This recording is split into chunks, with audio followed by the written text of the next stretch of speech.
So, Venom The Last Dance, the third Venom in the Venom trilogy, the third and final story of Tom Hardy's Eddie Brock's Venom story.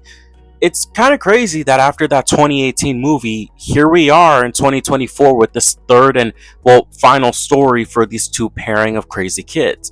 But how exactly did we get to this point? I mean, Venom having his own movie series, back then all people knew about Venom, unless you were a comic book reader, was that he was just Monster Spider-Man, a cool black suited Monster Spider-Man. That's really all people knew about Venom back then.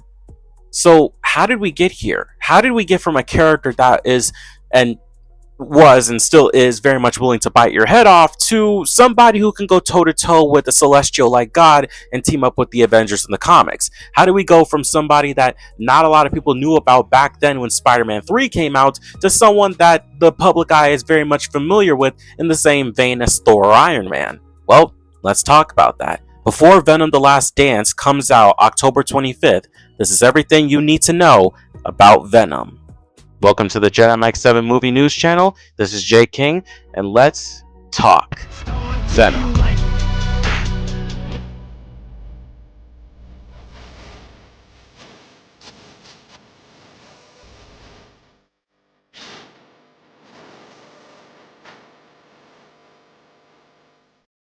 Now, before we get into the whole history of what happened last time in the movies, I think it's proper to talk about the production history of Venom in live action.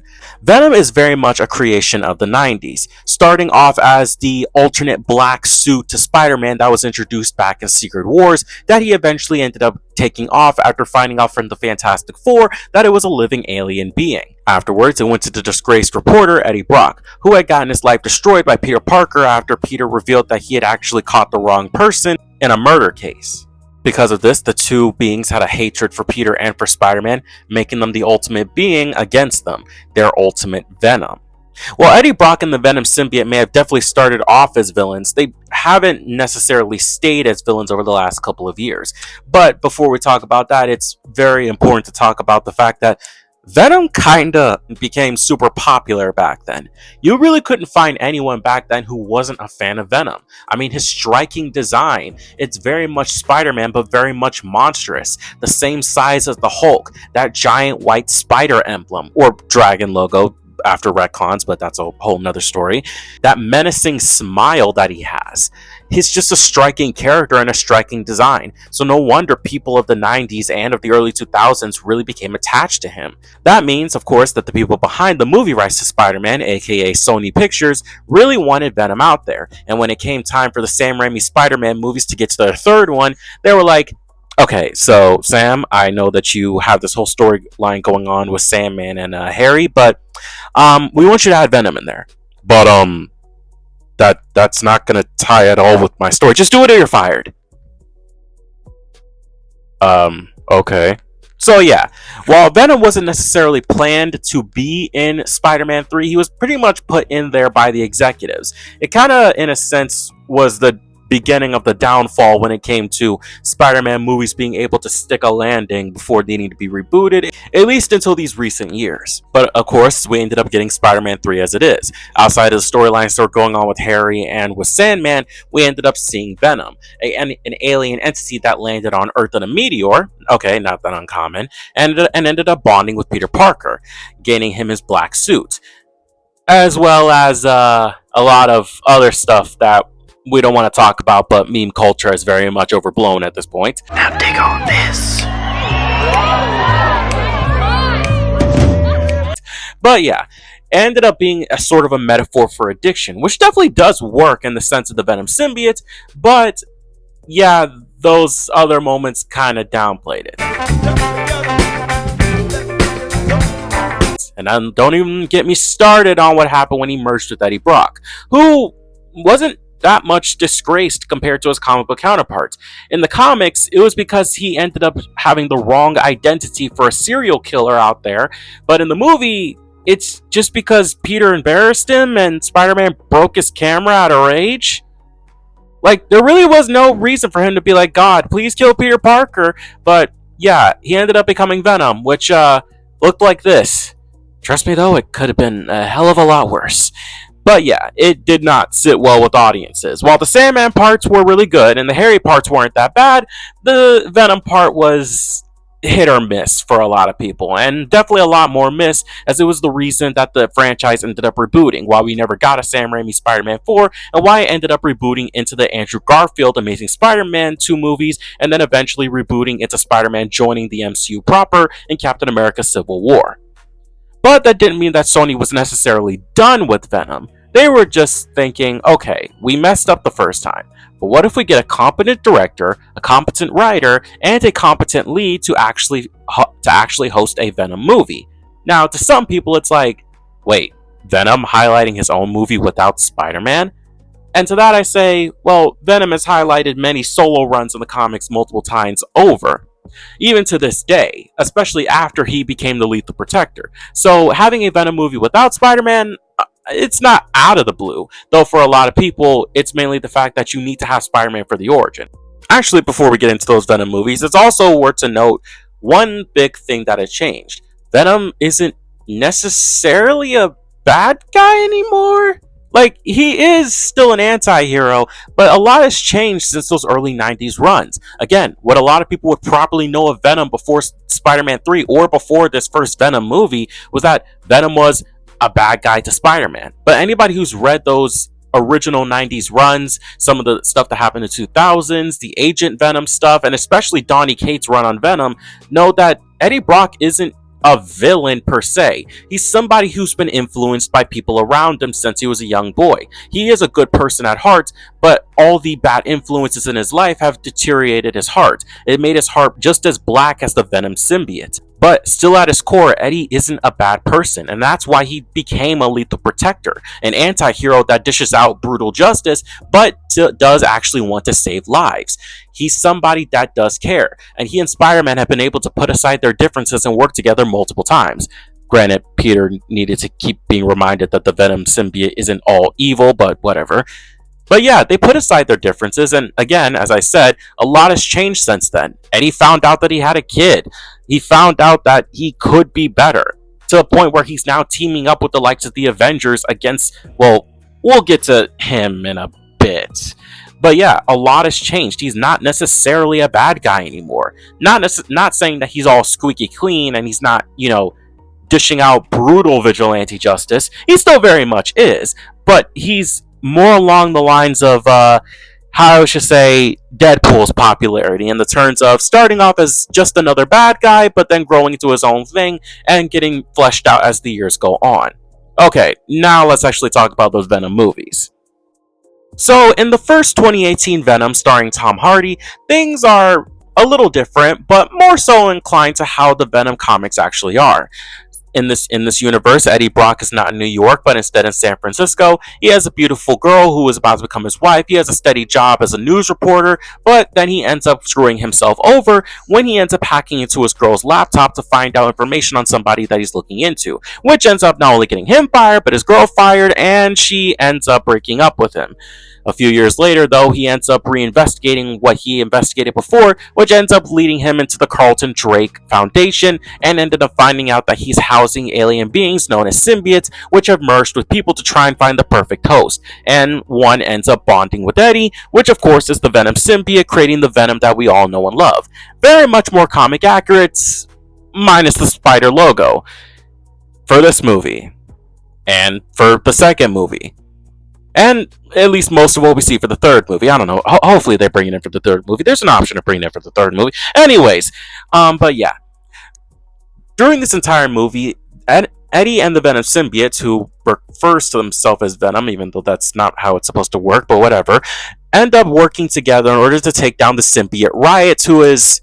Again, the movie's a bit of a blur to me, honestly, but still, it was a very fun ride, and it made audiences fall in love with Venom even more. It was almost kind of a second popularity boom for Venom. Very much like how he became a big hot thing in the 90s, this movie made him a big hot thing in the late 2010s, going into the 2020s. Again, you really don't see a lot of people out there that don't know about Venom at this point. And while it's a tiny bit different from the comics, especially with the omission of Spider-Man, it still was enough in order for them to greenlight 2 more movies. with the first movie ending with a post-credit scene of him meeting Woody Harrelson as Cletus Cassidy, which of course goes into the second movie, Venom: Let There Be Carnage. Boy, I wonder what this movie is about. But yeah, but anyways, the second movie picks up directly from where the first movie leaves off, with Eddie Brock looking into the case of Cletus Cassidy.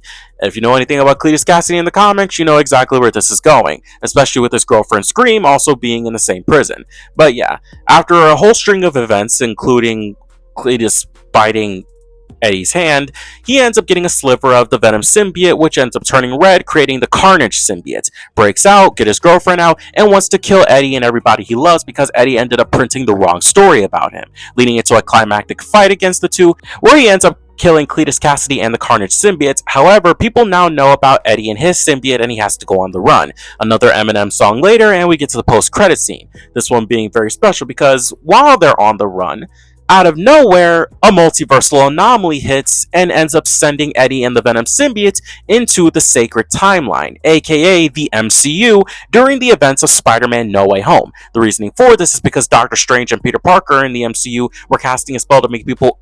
okay, look, if you saw Spider-Man Far From Home, you know why they're casting the spell. But yeah, it ended up causing a lot of people to transport into the MCU, including a bunch of villains from the Sam Raimi movies and the Andrew Garfield movies, and Venom having a subconscious that crosses over dimensions, and probably remembering the Venom that got killed in the Sam Raimi movies, ended up getting transported into the MCU. For like a brief bit, because in No Way Home, he didn't appear until the post-credit scene where he was in a bar in Mexico, and then immediately got sent back when Doctor Strange cast a new spell that ended up sending everybody back home. However, before he went back, he ended up leaving a tiny piece of the Venom symbiote, so that one day, Tom Holland's Peter Parker could eventually find it.